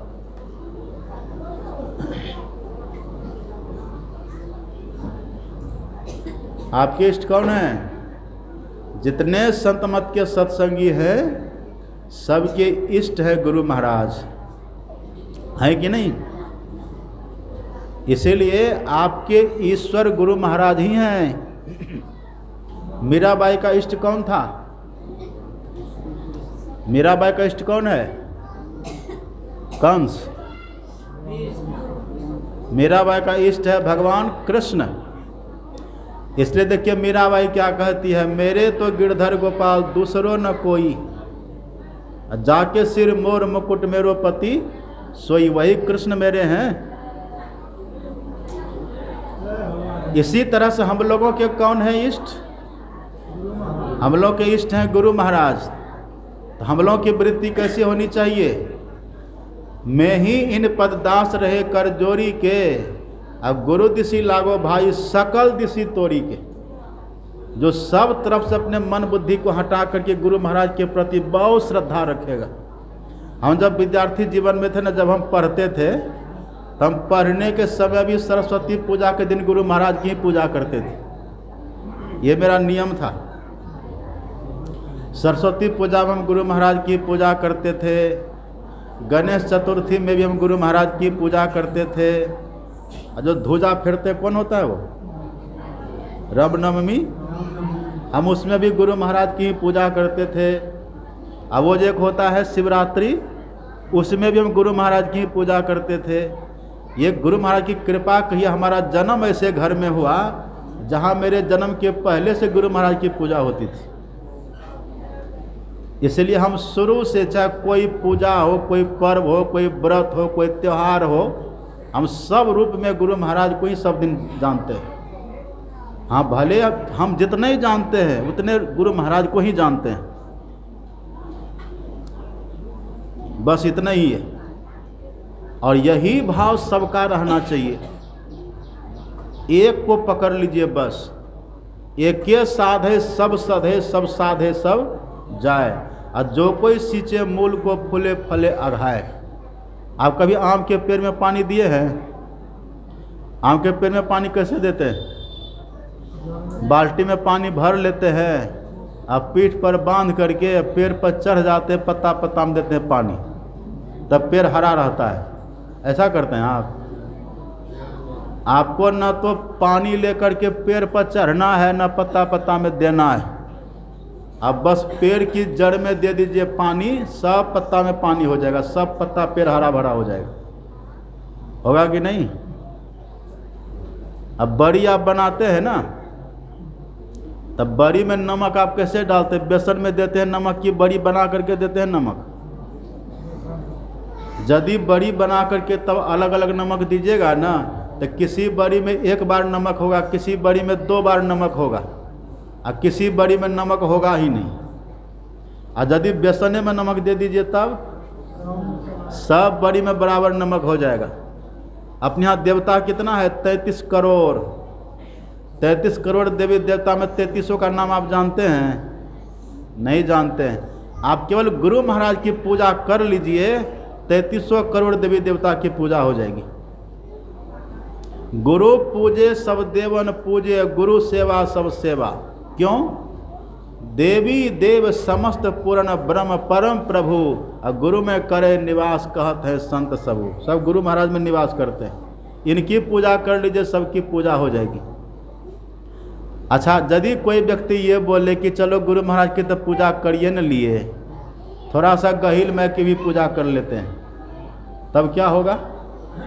हम आपसे एक प्रश्न पूछते, जवाब दीजिए। कभी वोट दिए हैं आप? वोट कभी गिराए हैं?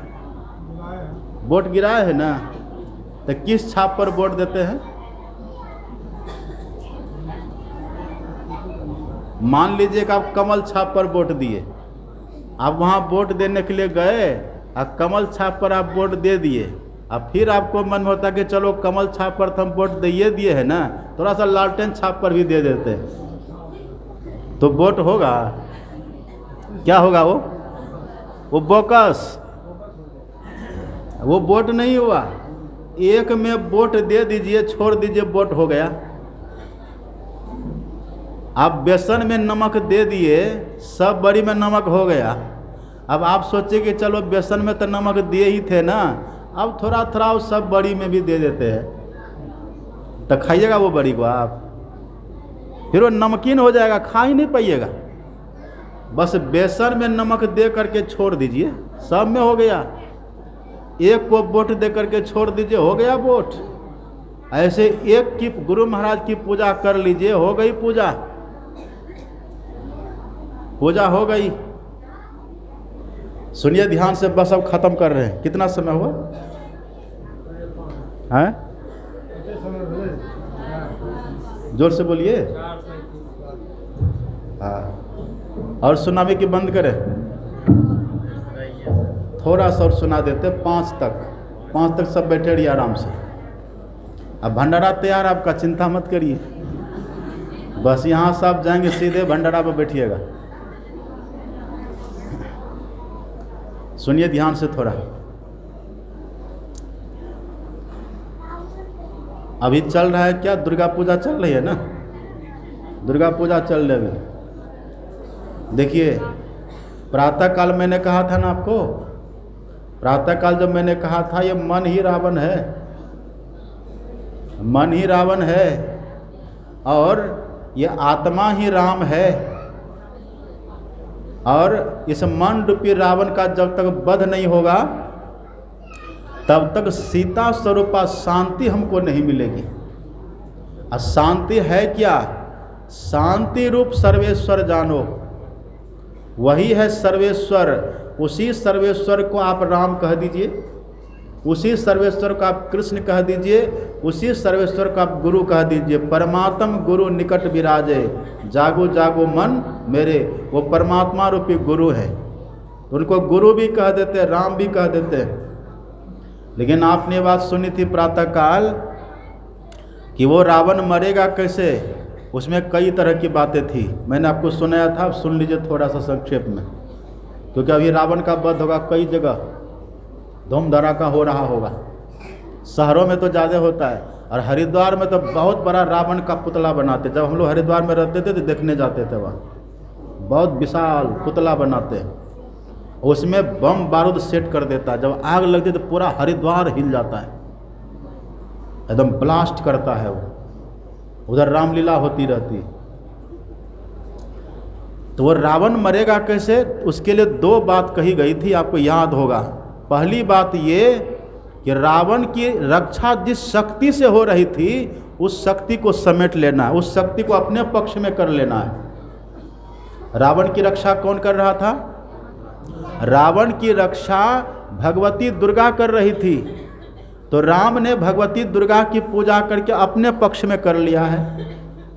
इसका मतलब क्या हुआ, ये भगवती दुर्गा है क्या, और राम कौन है, भाव को समझिए आप। यहाँ जो राम है ना, राम स्वरूप तुम्हार, वचन अगोचर बुद्धि पर, अभिगत अकथ अपार, नेति नित्य नित्य निगम का। ये जो राम भगवान है ना, ये सगुण साकार में है, पर वो जो स्वरूपतः है ना वो परमात्मा है। हमारे सदगुरु महाराज जी क्या है, ये सगुण साकार में है, पर स्वरूपतः क्या परमात्मा है, ये भाव है ना। तो वो जो परमात्मा है, जो राम है असली, जो परमात्मा, जो गुरु है असली, उनकी ही शक्ति से, उनकी शक्ति से इस जीवात्मा को, अर्थात आप और हम सबको शक्ति मिली हुई है। आत्मा को शक्ति मिलती है, और आत्मा की शक्ति से देवी देवताओं को शक्ति मिलती है, और देवी देवताओं की शक्तियों से इंद्रियों को शक्ति मिलती है, और इंद्रियों को वो शक्ति प्राप्त होने से विषयों को ग्रहण करती है इंद्रियां। ये सूत्र बना हुआ रामायण में। विषय करण सुर जीव समेता, सकल एक ते एक सचेता। विषय मतलब पंच विषय, रूप रस गंध शब्द स्पर्श, और करण मतलब विषयों को ग्रहण करने वाली इंद्रियां, आँख कान नाक जीभ चमड़ा। और इसके देवता भी मैंने आपको गिनाया था कल। आँख के देवता हैं सूर्य चंद्रमा, चमड़ा के देवता है मरुदगण, नाक के देवता अश्विनी कुमार, कान के देवता दसों दिशा, जीव के देवता वरुण देव, मैंने कहा था ना। तो ये सब जो देवी देवता है, इन देवी देवता को शक्ति मिलती है हमसे, मतलब आत्मा से, और देवी देवताओं से शक्ति मिलती है इंद्रियों को। तो रावण है, रावण को शक्ति मिलती है दुर्गा माँ से, और दुर्गा माँ एक देवी है, उस देवी को जिनसे शक्ति मिलती है वो है परमात्मा। तो राम भगवान ने पूजा करके उनकी शक्ति को अपने पक्ष में कर लिया। ये कहने का भाव ये हुआ कि जो परमात्मा की शक्ति, जो चेतन शक्ति है ना, जब हम साधन करेंगे, ध्यान भजन करेंगे, तो चेतन शक्ति का हम सिमटाव करेंगे। उसी विधा का नाम है दृष्टि योग। क्या नाम है उसका? दृष्टि योग नाम है। दृष्टि योग में क्या होता है, मैंने कल भी कहा था, आप ये दोनों हाथ है ना, अब दोनों हाथ को ऐसे पकड़िए जोर से, अब जोर से पकड़ के से दबाइए, देखिएगा पूरे देह का बल हाथ में आता है। देख लीजिए करके, पूरे देह का बल इधर की तरफ आ जाता है। ऐसे ही भगवान ने ये जो दोनों दृष्टि शक्ति हमारी दी है ना, ये चेतनमयी धार है, ये चेतन की शक्ति है, इसमें रोशनी है तब बाहर दिखाई पड़ता है ना। ये चेतन की धार, चेतन शक्ति है। ये अभी दो रूप में बिखर रही है। इसी दोनों दृष्टिधार को जो एक कर ले ना, जैसे दोनों दृष्टिधार हमारी एक हो जाएगी, बस पूरे शरीर से चेतन का सिमटा हो जाएगा। और जैसे पूरे शरीर से चेतन का सिमटा हो जाएगा, अब देखिए सिमटा में क्या होता है। अब यहाँ आप लोग बैठे हुए हैं ना, इस जगह पर दरी बिछी हुई है, तभी दरी फैली हुई है ना। जब तक दरी फैली है तब तक दरी की हाइट, इसकी जो ऊंचाई है, कम है ना दरी की ऊंचाई। इसी दरी को आप समेटने लगिएगा तो क्या होगा, ऊंचाई बढ़ेगी। अब जैसे जैसे दरी को समेटेंगे ना, तो वैसे वैसे दरी की ऊंचाई बढ़ती है। आप छत पर अनाज सुखाते हैं ना, आप 1 क्विंटल गेहूं को छत पर फैला देते हैं, वो सूखता रहता है। तो जब तक गेहूं फैला रहता है उसकी ऊंचाई कम रहती है, और जैसे जैसे गेहूं को आप ढेरी करेंगे, जमा करेंगे, तब क्या होगा, ऊंचाई बढ़ती चली जाएगी, बढ़ती है ना। त्रिपाल फैला हुआ है, उसकी ऊंचाई कम है, और त्रिपाल को आप समेटिए, धीरे धीरे त्रिपाल की ऊंचाई बढ़ेगी। इसका मतलब क्या हुआ, इसका मतलब हुआ सिमटाओं में ऊर्ध्व गति होती है ना। ऊर्ध्व गति का मतलब ऊपर की तरफ उठते हैं, ऊपर की तरफ बढ़ते हैं। तो सिमटाव करने से ऊर्ध्व गति होती है, और ऊर्ध्व गति होने से क्या होता है, बाहर पंडाल लगा हुआ है ना, बाहर में वहाँ फैले हुए त्रिपाल को आप समेटते चले जाइए, पूरा समेटिए, समेटते समेटते आप देखिएगा वो ऊपर के पंडाल में सट जाएगा। और आप उसको समेटिएगा ना, तब पंडाल को छेद करके बाहर हो जाएगा। होगा कि नहीं, केवल आपको समेटते जाना है, बस ऊपर उठता चला जाएगा, अब पंडाल को छेद करके बाहर होगा कि नहीं। इसी तरह से अभी हमारी देह में चेतन फैला हुआ है। ये अंगूठा है ना, यहाँ अगर अंगूठा में कांटा चुभे और यहाँ माथा पर मच्छर काटे, तो कांटा चुभने का दर्द और मच्छर काटने का दर्द एक साथ होता है कि नहीं। मतलब क्या, चेतन की धार यहाँ से लेकर के यहाँ तक फैली हुई है, बिखरी हुई है। और दृष्टि योग में क्या होता है, बिंदु ध्यान में क्या होता है, यही पूरे देह से चेतन की धार सिमट करके एक जगह पर केंद्रित होती है। और जैसे केंद्रित होती है तो उसकी ऊर्ध्व गति हो जाती है। ऊर्ध्व गति उसमें जैसे होती है, तब पहला जो आवरण है ना, वो फट जाता है। पहला आवरण कौन सा है, पहला आवरण है अंधकार। आंख बंद करते क्या दिखता है, अंधकार दिखता है, वो अंधकार फट जाता है। जैसे अंधकार फटेगा, तम फटे, तम मतलब अंधकार, तम फटे ज्योति भरे आकाश का तो सिर कर प्रकाश मंडल में चले जाइएगा। और प्रकाश मंडल में जाते ही आप बहुत शक्तिशाली हो जाएंगे। आप किसी मुर्दा को बोल दीजिएगा जी जाओ, जीवित हो जाएगा। अब कहानी तो बहुत है, पर उधर जाएंगे तो फिर बहुत समय लग जाएगा, और समय भी कम है। और सबको अब उधर रसगुल्ला बना है क्या, नहीं ना, नहीं बना है पूरी तो बनी होगी, क्या बना है, अरे भात दाल। हम भात के बड़े प्रेमी, हम रातों को भात खा लेते हैं। हम कहीं कहीं जाते, लोग पूछता बाबा क्या खाए, हम कहते भात दाल बनाइए आज। हम भात दाल के बड़े प्रेमी हैं। कोई पूरी बना के दे दे, हम नहीं खाते, लेकिन भात दाल कोई दे दे बना के, प्रेम से हम खा लेते हैं। हमको भात दाल बहुत प्रिय है। भात हो बढ़िया चावल का, और मूंग का भुना हुआ दाल हो, और सब्जी हो बढ़िया सा, कम मिर्च मसाला वाला, तो हम बड़े स्वाद से खाते हैं। और रातों को हम भात खा लेते हैं।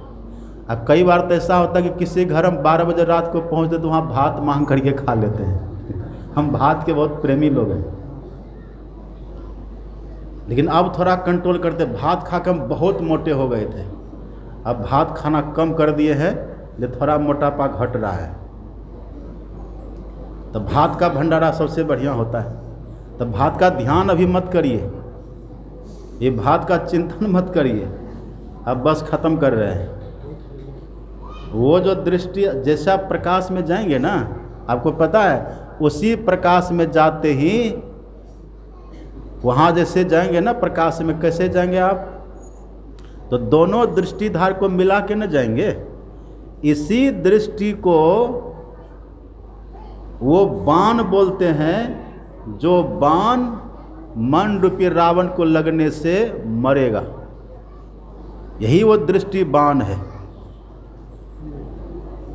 जैसे दोनों दृष्टिधार एक होगी, एक होते ही मन तुरंत स्थिर हो जाएगा, तुरंत, और उसी दृष्टि के सहारे प्रकाश में जाएगा, प्रकाश मंडल को देखेगा, और बढ़ते बढ़ते ये मन चला जाएगा सहस्रदल कमल में। सुनिए ध्यान से, सहस कमल दल झलमल झलमल पूर्ण विधु गुरु रूपा अति ही अनुपा लखी जुड़वत ही नयन रे।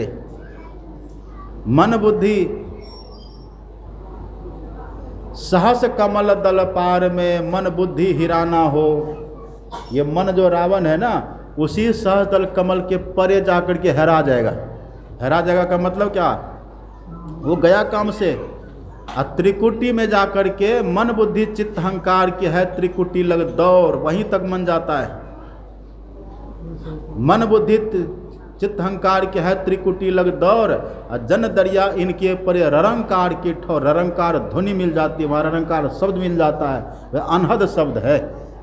और उसी अनहद शब्द को जैसे आप प्राप्त कर लेंगे ना, कल आपने प्रातःकाल सुना था, ये दुर्गा क्या है? शब्द स्वरूपा है, शब्दात्मिका सुबी लर्ग जुसान निधानम उद्गित रम्य पद पाठवताम च सामनाम। ये दुर्गा माता क्या है? ये शब्द स्वरूपा है। वही दुर्गा का दर्शन वहाँ हो जाएगा। दुर्गा वो शब्द के रूप में प्रकट होती है, और जैसे वहाँ दुर्गा माँ का दर्शन हुआ, मतलब जैसे शब्द आप ग्रहण किए, तब क्या होगा? जब से अनहद घोर सुनी इंद्री थकित गलित मन हुआ। मन गल जाएगा, मन रूपी रावण मर जाएगा। गलित मन हुआ आशा सकल भुनी चित्त स्थिर चंचल मन थाका पांचों का बलहारा चरण दास कृपासु सहजो करम भरम भयो छारा भयाजी हरि रस पी मतवारा। वहाँ जाकर के हम ये मन रूपी रावण से मुक्त हो जाएंगे, और जैसे मन रूपी रावण से मुक्त होंगे, ये मन मरेगा। अनहद नाद हम सुनेंगे, उसी अनहद नाद में, अनहद में धुन सतलोला है, उसी अनहद नाद में। अनहद का मतलब क्या होता है? अनहद का मतलब, हद मतलब होता है सीमा, सीमा। अनहद मतलब एक लिमिट, लिमिट हो गया ना, वो हद में एक लिमिट रहता है। हद मतलब एक सीमा, लिमिट है वह। लेकिन जैसे अनहद हो गया तब सीमा खत्म, अनलिमिटेड। कितना शब्द वहां साधक सुनता है, बिमल बिमल अनहद ध्वनि बाजे सुनत बने जाको ध्यान लगे। ध्यान में सुनाई पड़ता है, जानते क्या तो सुनाई पड़ता वहाँ? सिंगी नाद शंख ध्वनि बाजे, सिंगी का शब्द वहाँ सुनाई पड़ेगा।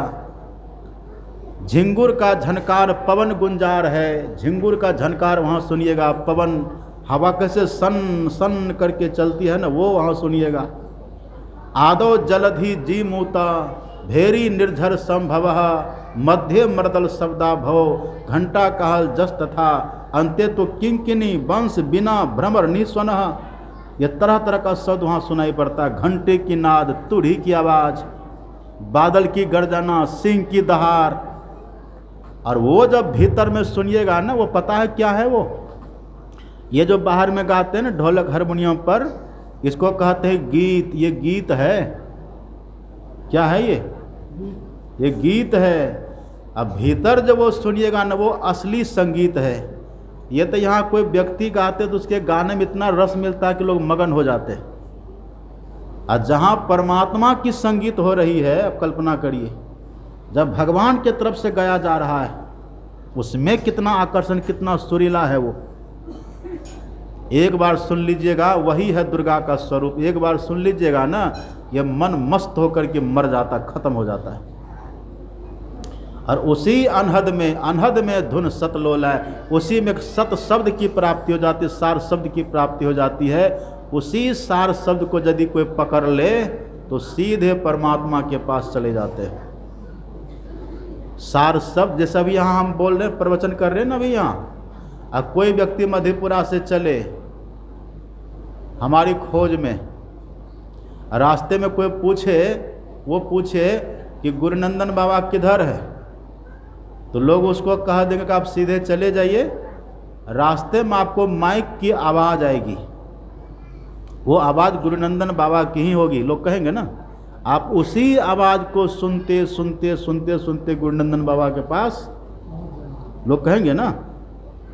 ऐसे ही जैसे ये आवाज़ अभी हो रही है ना, ऐसे सबके भीतर में ईश्वर की आवाज़ हो रही है आ रही धुर से सदा तेरे बुलाने के लिए, गोश गातिन हो कुसादा जो करे कुछ दिन अमल, ला इल्ला अल्लाहु अकबर पे जाने के लिए। वहाँ पर आवाज़ परमात्मा की पुकार हो रही है, वही है सार शब्द।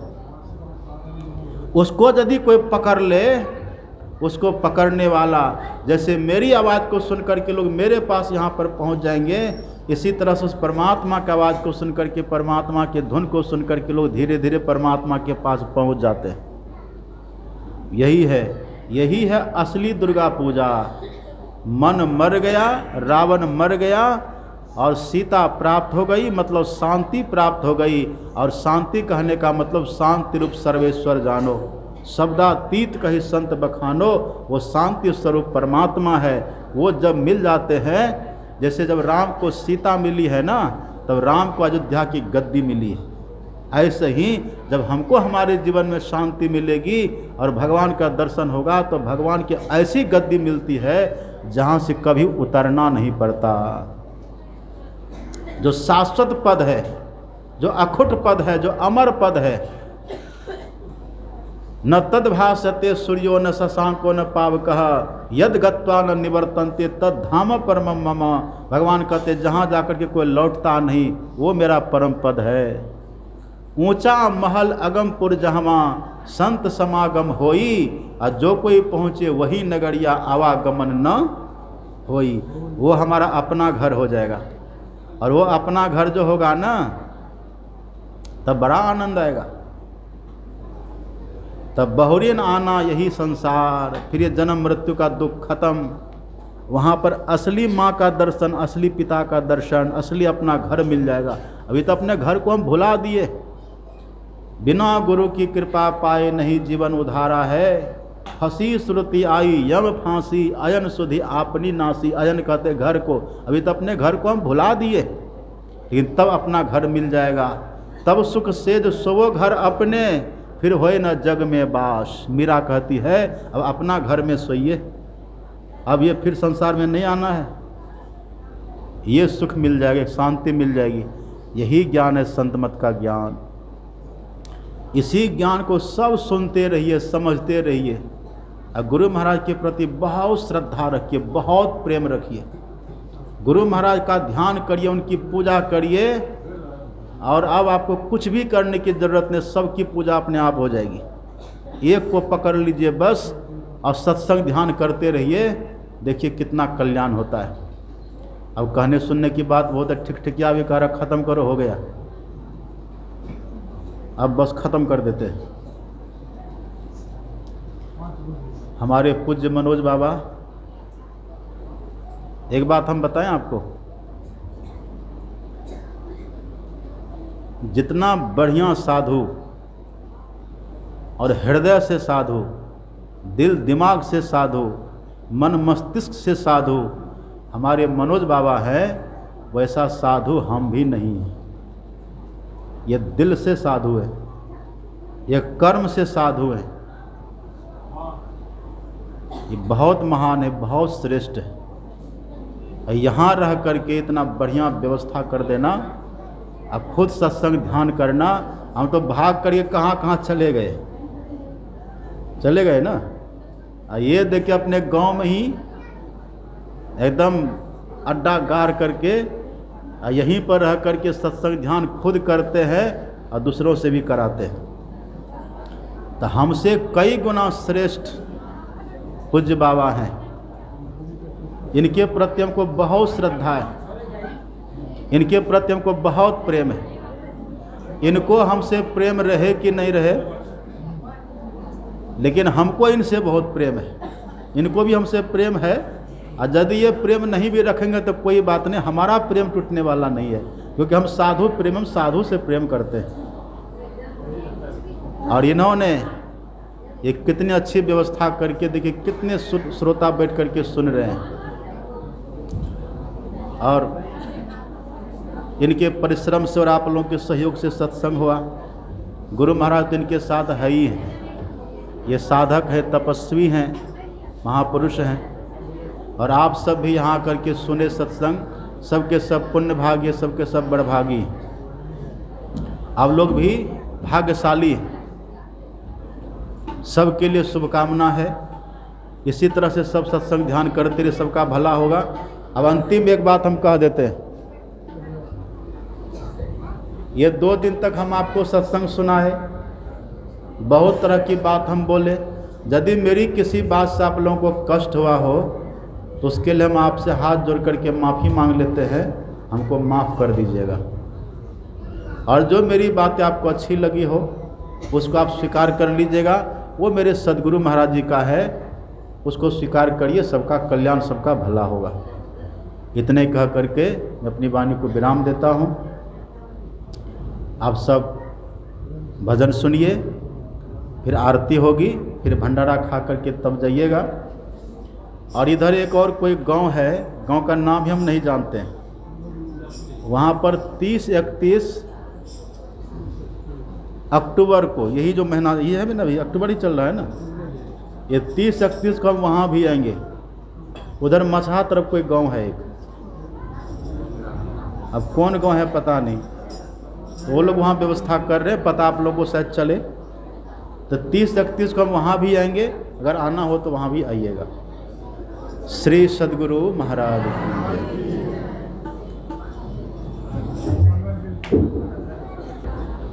जय।